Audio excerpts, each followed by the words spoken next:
guys! Welcome back to our YouTube channel. So dito makikita nyo, may 7,000 pesos po tayo na approve dito sa Mabilis Cash. So kailangan mo lang ng active na mobile number at one valid ID yung kailangan mo at isang reference.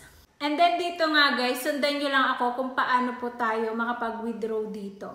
Kung makikita nyo dito sa ating screen ay may home button po tayo and then may profile po tayo dito. Itap lang natin yung profile dahil maglalagay muna tayo ng add payment. Yung payment method natin. So itap natin yung payment method and then add payment method. So dito may nakafix na pong name natin dito. And then yung e-wallet, pipili po tayo dito ng isang payment method natin. Pwedeng GCash, GrabPay, StarPay, Corporation. So dahil nga GCash yung meron tayo, itap natin yung GCash. And then dito naman sa e-wallet number natin, so nakafix na po yan yung ating e-wallet number. So make sure guys, dito ang nakikita ko kapag nag-register ka sa Mabilis Cash, kailangan na naka-registered din sa GCash ang inyong mobile number kapag nag-apply po kayo dito. So kapag okay na yung information, isubmit po natin. And then dito, naka-add payment method na tayo, GCash. So balik po tayo sa home. And then dito nga guys, kapag nilagay nyo na yung payment method natin, kung saan natin marireceive yung pera dito sa Mabilis Cash. So itap natin yung home dito. Kung makikita nyo dito, may 30 days term po tayo. So pwedeng installment natin dito 2 beses. So yung kapag 2 beses guys, ang babayaran natin sa 7,000 pesos, kung i-claim natin lahat, so 4,305 pesos. 2 repayment po yan. First and then second. So dito ang tubo, nasa 1,610 pesos, yung 7,000. So nasa inyo na po guys kung i-claim nyo or mag-apply po kayo dito sa Mabilis Cash. So dito, pwede nyo naman piliin yung one term lang. So ang babayaran mo is 8,049 pesos. So ang tubo nila dito is 1,049 pesos. So dito, itry po natin na i-claim yung 7,000 pesos. So using GCash natin siya marireceive.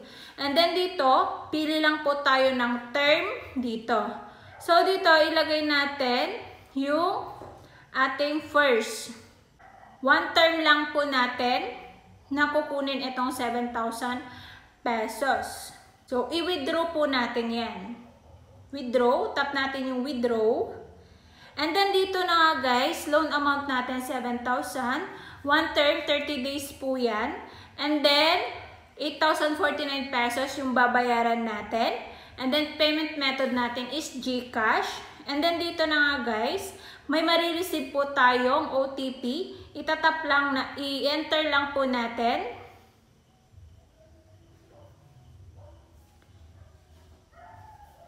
And then dito, submit successfully. And then dito nga guys, under review po siya.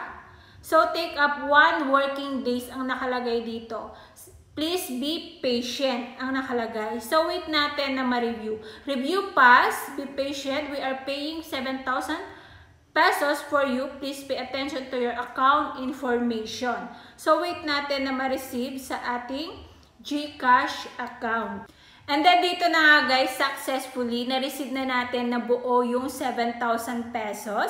So from Skypay. So mabilis lang guys ang pag-apply dito or pag-withdraw dito sa Mabilis Cash. Wala pong kaltas. Pero yung interest na, depende na po sa inyo kung gusto nyo po yung interest. Pero sa mga nangangailangan ng emergency or kailangan nyo talaga ng funds, so Mabilis Cash, kailangan mo lang ng one valid ID at active na mobile number. Dapat guys ay naka-registered na po sa GCash para wala po kayong problema. Ganun lang guys ang pag-withdraw dito sa Mabilis Cash.